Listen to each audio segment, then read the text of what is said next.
بسم اللہ الرحمن الرحیم۔ اللہ کے نام سے شروع جو بڑا مہربان اور نہایت رحم کرنے والا ہے۔ ایک ایسی پراسرار کتاب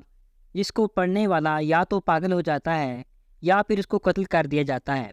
اور یہ بات کتنی سچ ہے کہ یہ کتاب دنیا کی سب سے خطرناک کتاب ہے، اور دنیا کے بہت سارے ممالک میں اس کتاب کو پڑھنے پر پابندی کیوں لگا دی گئی ہے۔ پیارے دوستو، آج کی اس ویڈیو میں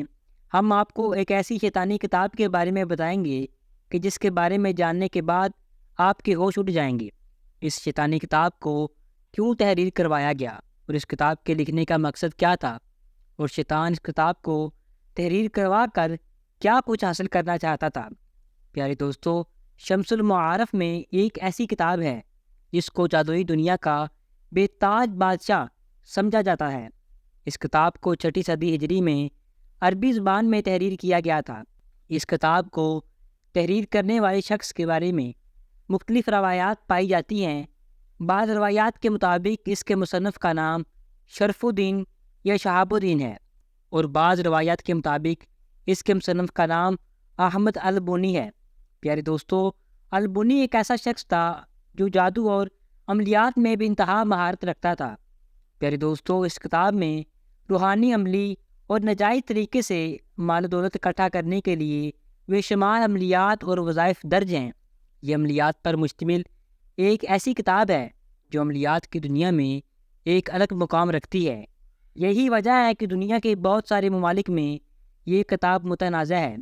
اور متنازع ہونے کی وجہ سے اس کتاب کے پڑھنے پر پابندی عائد ہے۔ پھر دوستو، اس کتاب کے بارے میں کہا جاتا ہے کہ جب سے اس کتاب کو تحریر کیا گیا ہے، اس کی تحریر ہونے کے 100 سال بعد یہ کتاب کسی کے بھی کام نہ آئی تھی، کیونکہ جو کوئی بھی اس کو پڑھتا یا پڑھنے کی کوشش کرتا یا تو پھر وہ مجنون ہو جاتا یا پھر جنات اس پر حاوی ہو کر اس کو قتل کر دیتے تھے۔ 100 سال تک اس کتاب کا ایک نسخہ تھا،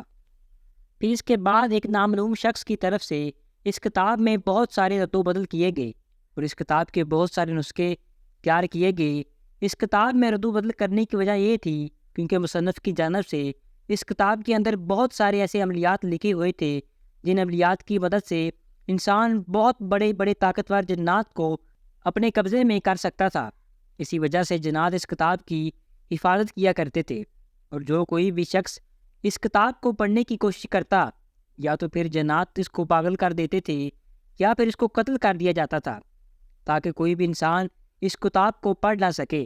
اور نہ ہی جنات کو اپنے قید میں کر سکے۔ روایات میں آتا ہے کہ کچھ عرصہ گزرنے کے بعد ایک اجنبی عامل کی طرف سے اس کتاب میں سے ان نسخوں کو نکال دیا گیا،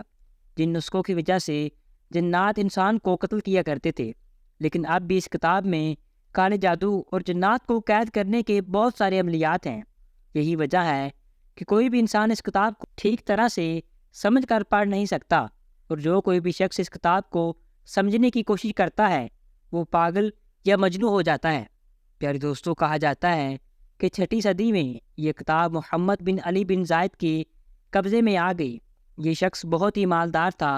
اور مزید مال کے حصول کے لیے اس شخص نے ایک بہت بڑی رقم عطا کر کے اس کتاب کو اپنے قبضے میں لے لیا، تاکہ اس کتاب میں موجود شیطانی عملیات کو پڑھ کر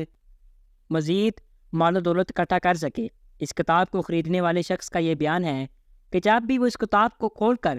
پڑھنے کی کوشش کرتا تو اس کے سامنے ایک سیاہ رنگ کی عجیب الخلقت مخلوق ظاہر ہو جاتی تھی، جس کی جسامت کی سیاہی کو دیکھ کر، اس کے چہرے پر چھائی نحوست کو دیکھ کر یہ شخص بے ہوش ہو جاتا تھا۔ اس شخص نے بہت دفعہ اس کتاب میں موجود عملیات کو پڑھنے کی کوشش کی، لیکن وہ ہر بار ناکام ہو جاتا۔ ہر بار کی ناکامی کے بعد اس شخص نے اس کتاب کو ایک بہت بڑے عالم دین کے سپرد کر دیا۔ پیارے دوستو، جس دور میں بھی یہ کتاب موجود تھی، ہر دور میں شیاطین اور جنات اس کتاب کی حفاظت پر معمور تھے، کیونکہ اس کتاب میں تحریر ایسے عملیات موجود تھے جس کی وجہ سے وہ جنات انسانوں کی قید میں آ سکتے تھے۔ پیارے دوستو، ان تمام تر واقعات کے بعد یہ کتاب ایک دم سے غائب ہوگی، اور پھر اس کتاب کے بارے میں کسی کو کچھ علم نہ تھا، اور پھر اچانک سے 7ویں صدی ہجری میں یہ کتاب اچانک سے منظر عام پر آ گئی۔ اس وقت کتاب کے اندر موجود بہت سارے مواد کے اندر رد و بدل کی جا چکی تھی۔ اس کتاب کو پڑھنے کے لیے انسان کا عملیات کے اندر ماہر ہونا ضروری ہے۔ اگر آج کے دور میں کوئی شخص بغیر عملیات کے علم کی اس کتاب کو پڑھتا تو آج بھی اس کتاب کے اندر ایسے عملیات موجود ہیں جو انسان کی جان کے لیے خطرہ بن سکتی ہیں، جس کی وجہ سے یا تو انسان پاگل ہو سکتا ہے، پھر اس کی جان بھی جا سکتی ہے، کیونکہ اب تک اس کتاب کو جس نے بھی پڑھنے کی کوشش کی ہے اس کو بہت سارے آفات اور مشکلات کا سامنا کرنا پڑا ہے۔ اس کتاب کی عجیب بات یہ ہے کہ جو کوئی بھی اس کتاب کو پڑھنے کی کوشش کرتا ہے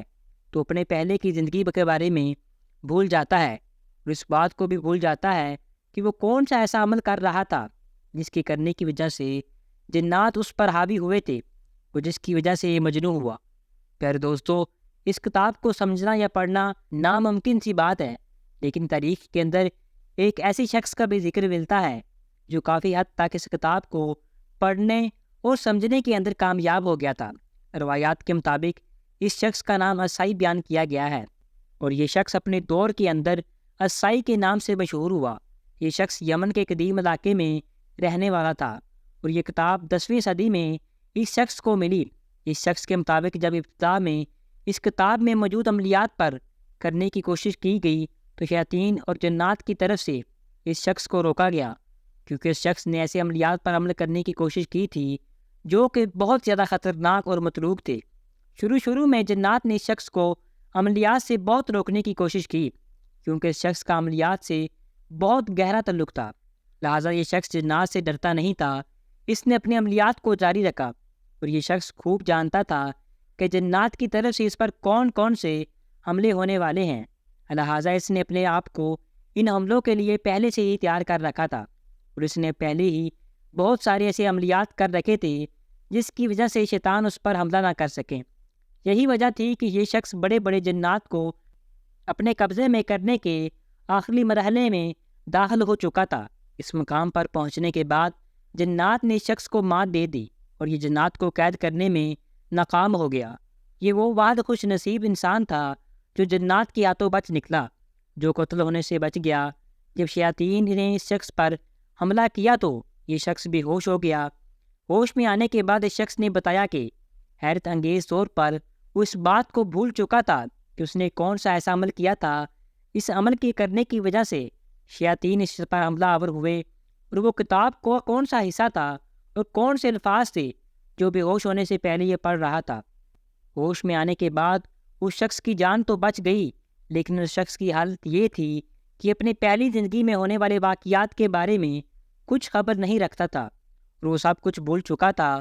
پر دوستو، بعض مصنفین کی طرف سے یہ دعویٰ کیا جاتا ہے کہ اس کتاب کو شیطان نے خود کسی اجنبی شخص کے جسم میں داخل ہو کر اس کے جسم پر قبضہ کر کے لکھوائی تھی،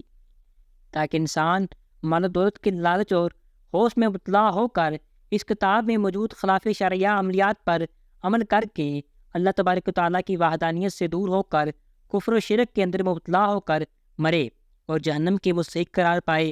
کیونکہ اسلام کے اندر جو کوئی بھی کالے علم کے عملیات کرتا ہے وہ شریعت کے دائرے سے باہر ہو جاتا ہے، اور شیطان کا ازل سے مقصد ہی یہی ہے کہ وہ انسان کو راہ حق سے دور کرے اور کفر و شرک کے اندر مبتلا کر کے اس کو واصل جہنم کر دے۔ اللہ تبارک و تعالیٰ سے دعا ہے کہ اللہ تبارک و تعالیٰ ہمیں شیطان کے شر سے محفوظ فرمائے اور نیک اعمال کرنے کی توفیق عطا فرمائے، آمین۔